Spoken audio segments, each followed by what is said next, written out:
You can take part in chats like these by joining Gators Breakdown Plus, starting at $3 a month. Link is in the description, and you get access to all these features. You get these extra episodes.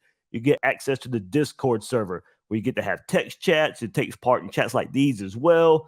Hey, another big bonus, ad-free Gators Breakdown Plus episodes, Q&As, giveaways, custom shout-outs, all that at Gators Breakdown Plus.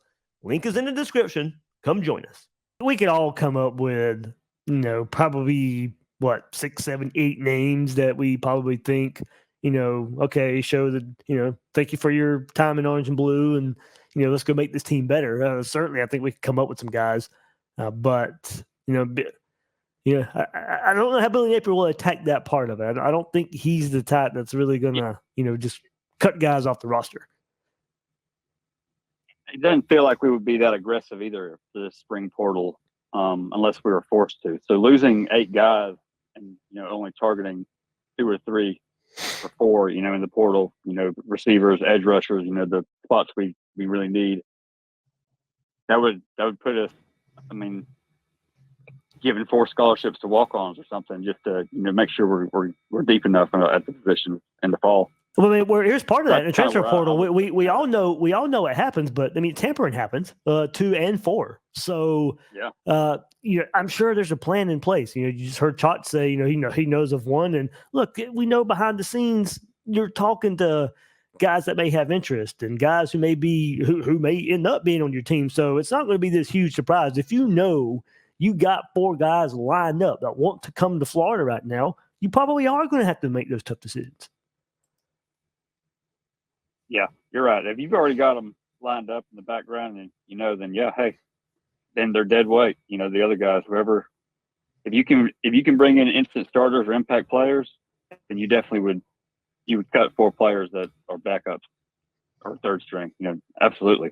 I think my hope is, and I'll let you guys jump in. We can kind of combine the thoughts here. I think my hope is, like we saw it. I don't know how true it was, just because I don't follow that team a whole lot. But Louisville, it came out and they were losing like 4 offensive linemen or whatever. I think my hope for Florida right now would be not one position group getting decimated, and you don't have a chance to really make up for it. And I don't know what position group that would be for Florida where that's a chance of it happening. But could you lose some offensive linemen that you're not projected to lose, or a linebacker or 2 that you're not really projected to lose? That would be my worry, is a position group getting decimated and you not really planning for it, and then you either got to backfill with guys that may not be instant contributors or are instant contributors because they have to be, and you lose maybe some of the talented there. Maybe guys that are fighting for starting positions don't feel like fighting for those jobs in the fall, and they can go start somewhere else. So that would be my concern, and that's probably the concern for everybody right now, every team. But dial that in a little bit closer. Hopefully, it's just not one position group that really gets hit. That was tough on Louisville, man. 4 linemen at once. That's that's hard. Yeah, I saw that yesterday.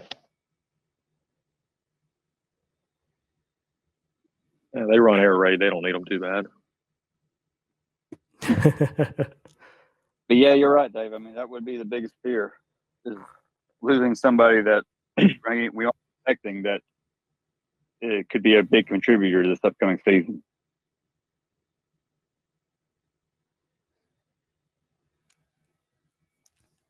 Are y'all good on the? I thought. Yeah, go ahead. Do you want? Go ahead, David. No, just if y'all were good on portal talk right there. Oh yeah. All right, so let's go back to the spring game, and a question I want to ask you guys in that window. And we can take this. We'll have some fun right here on the chat. I want to go position while we're talking position group. And this was a question I had before. I just went position group for transfer portal. Is there a position group you feel better about, and is there a position group you feel worse about? Granted, as I said, I know some of you like me don't take too much stock in the spring game. Some of you, and look, I don't care if you do or not. That's however you want to do it. But based off of Saturday, and maybe even combine that with all the episodes we did and hearing from the coaches, and look, all that's going to be mostly pretty good, positive, optimistic feedback when the coaches talk and the players talk. But combine all that, maybe in some of the insider notes of who who showed out, who struggled, what we saw on Saturdays, position group you feel better about, position group you feel worse about? I really like safety right now. I really like Safety. Turner's game. He's doing great. Yeah. Feel much better about that position. And linebacker. I think Yeah, we're going to be deeper at linebacker. Yeah. Yeah, I didn't notice it on the first go. Well, I didn't notice it on the first really, go. really scary. Yeah, I didn't notice it on the first go around, and the first name you guys brought up before I had to hit the re-record was Pup Howard. But watching the replay, I mean, Manny Nunnery played a whole lot better than I remember on Saturday. He was. I know he had the interception, but he was in the backfield. He was another one of those attacking guys on defense. So throw him into that mix with Shamar James, Pup Howard, Jaden Robinson's going to be in that mix as well. That might be your top 4 linebackers for Florida. But, Nunnery knows athletic passing down situations. I can certainly see he's going to carve out a role, I think, with linebacker with this team. If he doesn't transfer. I mean, I was real impressed with the nickel. I thought Aaron Gates was flying around the whole spring game.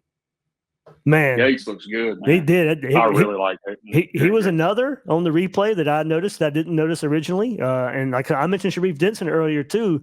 I put this in the chat earlier, guys. I mean, I think that should be a really good battle. And go into you guys what you said. Safety, nickel, I do feel better about that group. And you guys know I have felt pretty good about safety, bringing in those transfers anyway. I've been probably pretty high on those guys, and hopefully it bears out that way. But nickel, maybe, if we want to dial it in a little bit more, but maybe nickel, because I love what I saw from Sharif Denson and then Aaron Gates too. And how close he played to the line of scrimmage, and some of those plays he was in the backfield making plays. I agree. I like what I saw. He was a name that came out through spring practice because he had been injured that we didn't hear much from before, and now could create a really good competition where come fall, Florida's got a pretty good nickel star there between Denson and Gates. I think Asa Turner's going to help a lot also. I watched that play where he broke on the ball about 5 times in a row today. So, yeah, man, his quickness, that kid is the real deal. Yeah. Yeah. I mean, just having that senior leadership back there, it's going to be so huge for him. And we didn't get to see it all too much. I don't know how much he played. I didn't get a snap count or anything too, but he's supposed to be a for sure tackler as well. So that's something I think, when we talk about that safety group, certainly. And look, we might as well bring it up now. I didn't really dive into it in the episode, the recap episode, but man, tackling was so much better. Oh, for sure. Yeah. I'm going to have to agree. And that's going to be the key. I mean, You could definitely tell a difference. I think you mentioned it, Dave. I mean, guys were a whole lot more, proactive instead of reactive. And you know what? I saw aggressive. Yeah. I saw a lot. Sorry to interrupt you. I saw a lot of guys stripping balls. I've never seen that before. Even after a play was dead, guys are stripping balls. That's great to see. And Yeah, I think, it definitely looks like more aggressive. Yeah, I think with that aggressive and tackling, I think that's why tackling looked better. That aggressive style, because there were guys around the ball. Like there were multiple guys in there. Plenty of gang tackling, not a lot of one-on-one situations. A lot of those tackling issues we did see last year. Look, I know it's in this 2-hour window, but a lot of those tackling issues were one-on-ones. Those guys couldn't make the tackle, and then a big play would happen. At least there were multiple guys around the ball. How did you guys feel about the defensive line play overall? We still need a pass rusher, a good one. That obviously, but I was also going to say I think the interior defensive line was maybe one of the disappointments for me, just because Dez honestly just probably looks the worst he's been in a few years. And he's been a big part of the rotation the last 2 years. But also, I don't think Dontre is going to be quite as ready as like a Chris McClellan was. So I think we're kind of down to 4 or 5 guys there, which is fine enough, but it'll wear on you, especially with our schedule. So we may need to add something there, even if no one leaves. Yeah. Right. Yeah, like I don't think Jalen Humphreys will That's contribute. lost the step. like Caleb Banks, I didn't really notice him at all Saturday. even in the replay. Yeah. Jackson did some things. Slackman, he had a really good play early on. I know he was with the second team defense mostly. If sacks were to count, he wouldn't have had the sack, but he actually would have caused the sack. He created pressure up the middle, and I think Lagway had to run to his right a little bit, and he would have been sacked by the end. And it was Gums or who's the other kid? Quincy Ivory. Ivory, but there's the other one. Maybe one of those two guys. But I think it was Gums. I think Gum would have been credited for a sack in a real game in that situation. But it was caused by Slackman coming up the middle. So, of course, that's what you want to see from a guy like him. And then LJ McCray making his presence felt as well. So, yeah, I thought it was an inconsistent day all across the front. There was some good. There was some – I mean, one of the bigger runs earlier in the game was Damian George. I know overall we think he still might get passed over, but there was one play on one of the big runs where he just completely shoved Jamari Lyons out of the way. I mean, and pushed him down the field. I was just going to say that. He plowed him for like 20 yards. He did. So it was something I didn't notice right away either, but I was watching the replay today, and it was like, okay, if we can get that Damian George, okay, sign me up. I didn't see much. Oh, man, we had to do it. You do double take like me? I was like, wait, who is that over there? I had to make sure I saw number 70 because I was like, huh? But, granted, like I said, up and down day, offensive line as well. We saw some of the big runs. I did think, Ball, a lot of his runs, you give some credit to the offensive line, but some of those were his vision, his cuts to get some of those yards. But I thought trench play on both sides of the ball was, probably pretty inconsistent. Now, is that a good thing? In a spring game, that could be a good thing. But, yeah, that was really hard for me to know, feel good, feel bad about. Yeah, I went back and rewatched, focused on the offensive line, and I think aside from that one play that has been all over Twitter because it was LJ, I think Manuel, he had a pretty good day. I think he'll be perfectly consistent for us. And then on George, I was focused on him. I think he still has a lot of the negative plays where he just completely whiffs, like he did at tackle, but it does seem like he has more positive plays at guard. So maybe a little more variance in his game at least. And MVP, for that, the Manuel versus McCray, I mean, don't we want a 5-star to show a play like that every now and then, though? I mean, I don't want to slam. Definitely. Yeah, I don't want to slam Manuel too hard because LJ McCray should be doing those things. I mean, so. Yeah, I just meant that that's one play of him that's been on the internet.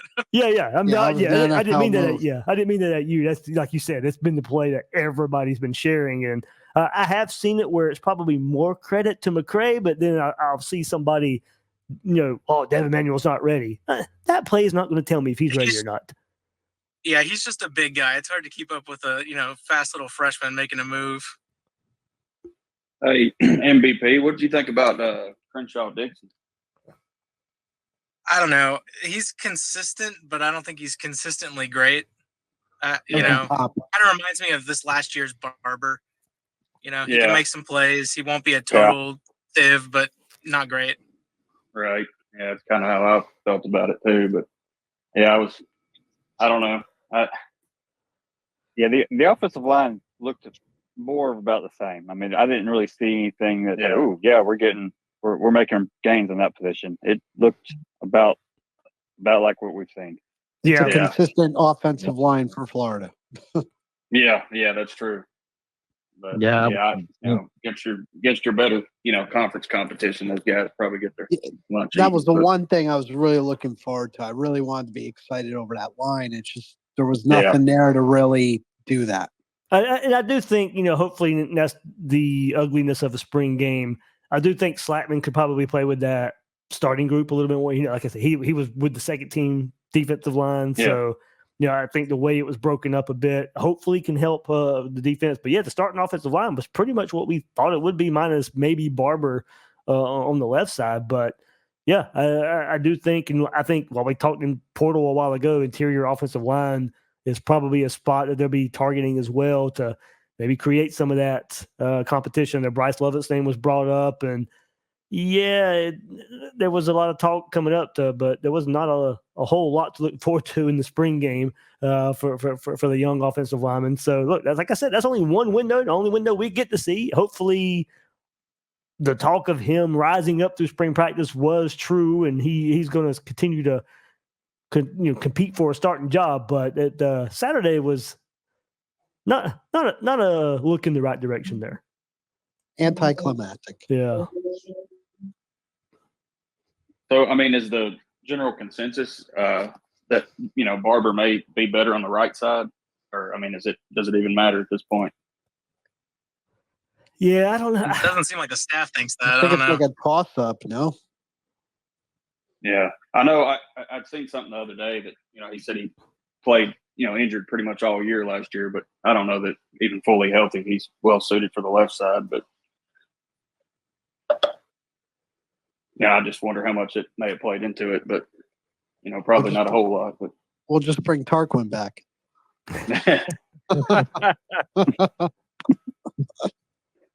I wasn't sure if you Yeah, guys the noticed. Four Louisville offensive linemen in the portal. We can get one. They all suck. They all suck.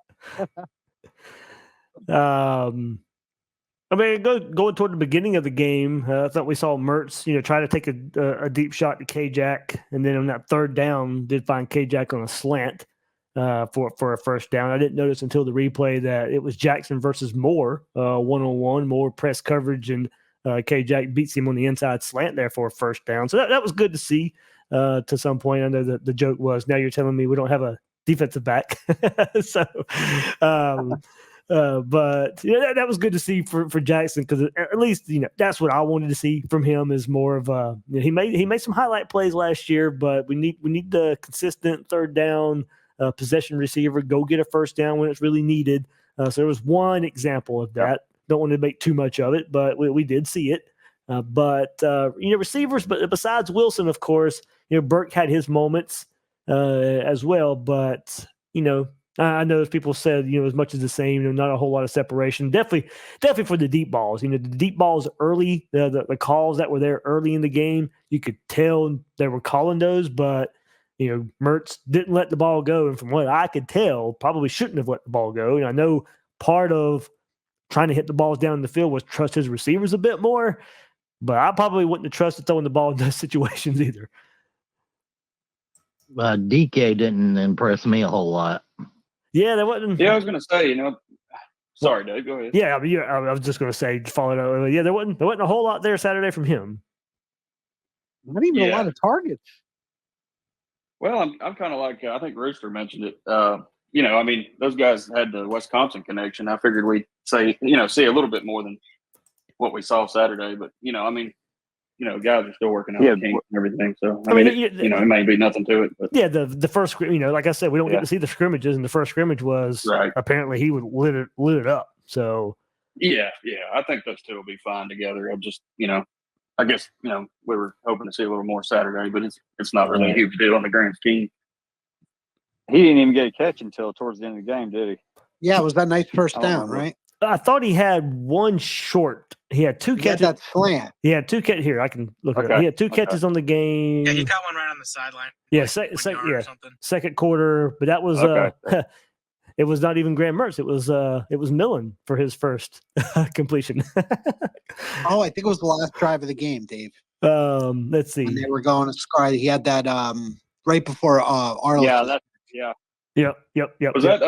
Yep. Was that a Mertz ball when DK went into the bushes there? Yes, it was. Yep. Oh yeah, I remember that. Well, remember, and I gave Denson a whole lot of credit for this. Now remember, Denson's interception was on DK as well. DK was That's right. He broke the route. Yeah, DK was the target, and Denson played that really aggressively, and went through him, and he the ball was his. So, yep, he was targeted 4 times. Yep. Wow. Okay. I'd just like to thank whoever just called them bushes and not hedges. Oh, that was me. I'm a redneck. We'd have to kick him out. If he said I said hedges earlier. Well, that's because the broadcast made a joke about him calling him hedges, so it was in my head. Banned. I'm just kidding, but they're not hedges. They're shrubs. Shrubs. Yeah, there we go. Bushes, shrubs, weeds. It'd be all right. Gators Breakdown Plus plants. Yeah. New podcast, Dave. New platform for you. I mean, it is springtime. I mean, I guess Every you know. player except Hodges. Yeah. Swamp weed. Yeah, there we go. Gainesville Now- Green is something different entirely. All right. Now it's getting out of control. Oh, Hey, that's what the plus But for. That's yeah, what the plus wide is for. receiver- Gators Breakdown Plus. I mean, you don't know what you don't know what you're going to get. Well, we can at least One now. say, Dave, that we had a lot more explosives this game. I will say that. Yeah, certainly compared to last year. And look, I know people are going to overlook it because, hey, look, we expect that from Trey Wilson or whatever, but we did see those plays from Trey Wilson like that. You know, that 60-yarder. No, You know, a lot of you're his right. were, That was nice. a lot of his were probably that mid-range routes. But we didn't see the. I don't remember what his longest touchdown was last year. Now that I think about it, and it wasn't 60 yards. Well, Probably that 35-yard seam route that Mertz threw. the Was it Arkansas game, yeah, it might have been that one. How long was no, I know the number though because I've been talking about of the 61 catches he had last year. It's only 8 that were beyond 10 yards in the air. So that was definitely different. Yeah, Wow. I felt the play calling was kind of the same as we've been seeing.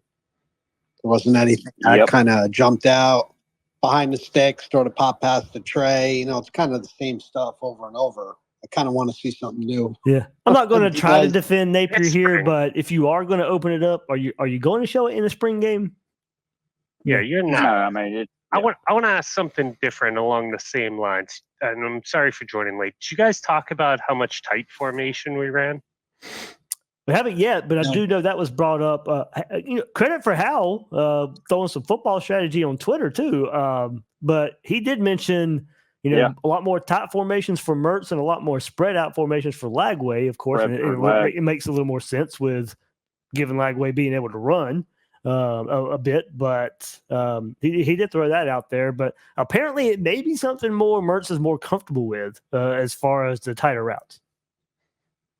I think part of it is both of the first team tight ends were on the blue Good team. point. Good point. And we ran a lot of 12 in the spring game, considerably more than even Napier wants to run in a regular season. So I think that's probably a lot of why. I'm so glad you Good said that point. because I didn't realize that. I was so Good glad you point. said that because I mentioned that I mentioned that to myself in the replay as well. I was like, hey, Mortingham and Hanson out there a lot together.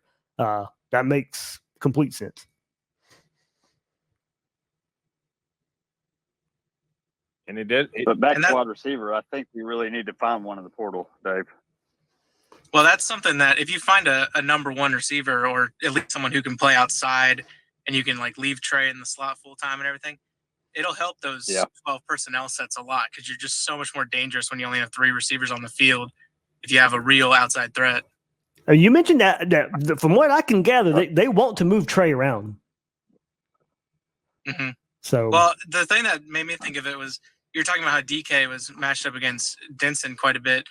I just don't think he's dynamic enough to really play in the slot like that. So I think if you have more outside options and you can mostly leave Trey in there, get the nickel matchup, it's better. I agree. DK, I don't think he's an SEC caliber receiver. He's a good receiver, but I don't think he's at this level.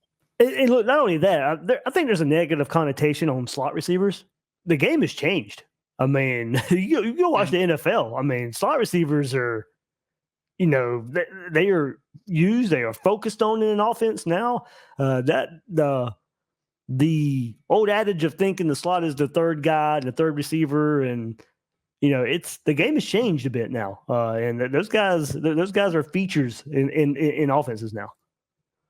Why did you guys think DK was unsuccessful? I thought he caught the balls that were thrown in his catchable radius. Sorry, I just don't understand that tech.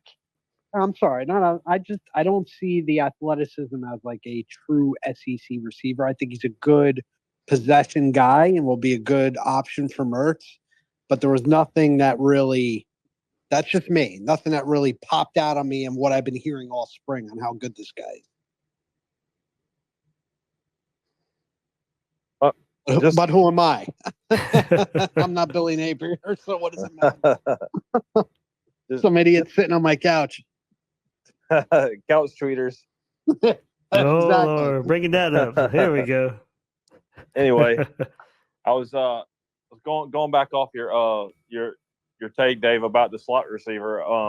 I think one of the guys mentioned it here, but I agree with it. That you kind of want your receivers to be like a basketball team. You want to have a 6'5" guy. You want to have a small slot guy.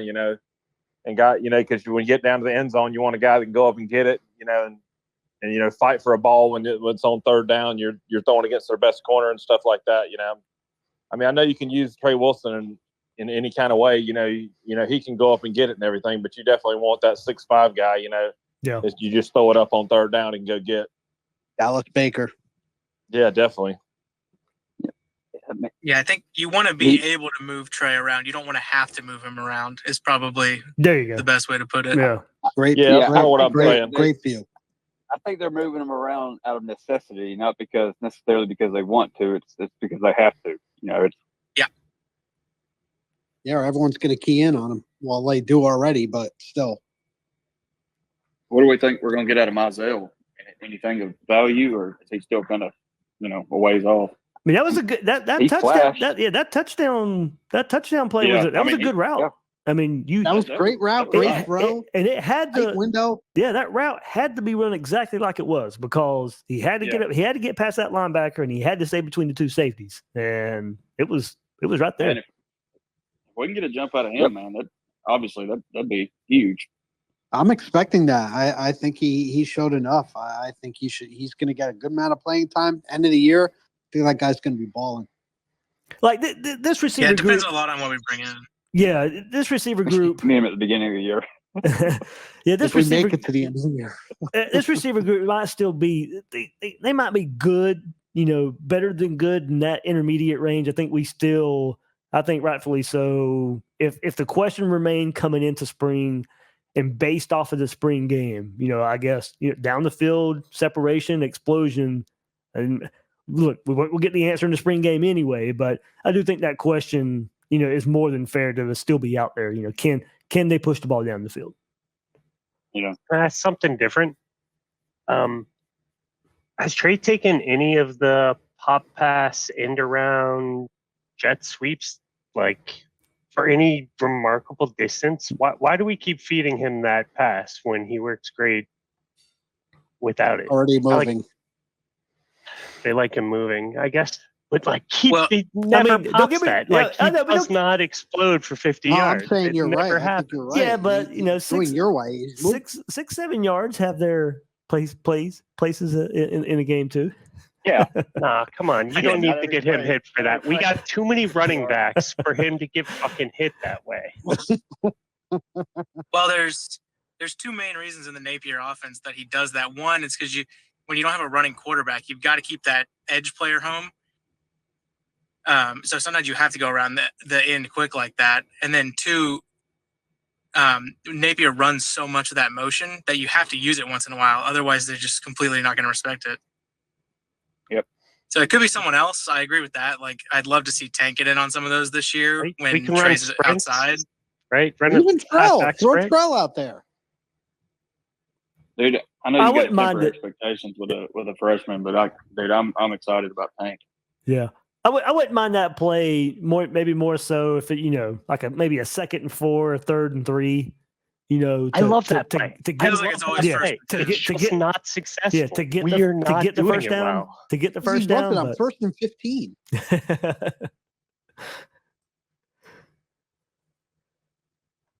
I feel you. Yeah, I'm with I you, feel Dave. It does kind of feel like it's always 1st and 10, first play of the drive. Yeah, yeah. You just know it's coming. It's never a surprise. Negative yards. That goes back to the play caller when he calls the play. It's not the play. The play may be good. It may work at different situations. It's just when he decides to run it, it doesn't work. This has been a preview of a Gators Breakdown Plus members chat. You can take part in chats like these by joining Gators Breakdown Plus starting at $3 a month. Link is in the description, and you get access to all these features. You get these extra episodes. You get access to the Discord server where you get to have text chats. It takes part in chats like these as well. Hey, another big bonus, ad-free Gators Breakdown Plus episodes, Q&As, giveaways, custom shout-outs, all that at Gators Breakdown Plus. Link is in the description. Come join us.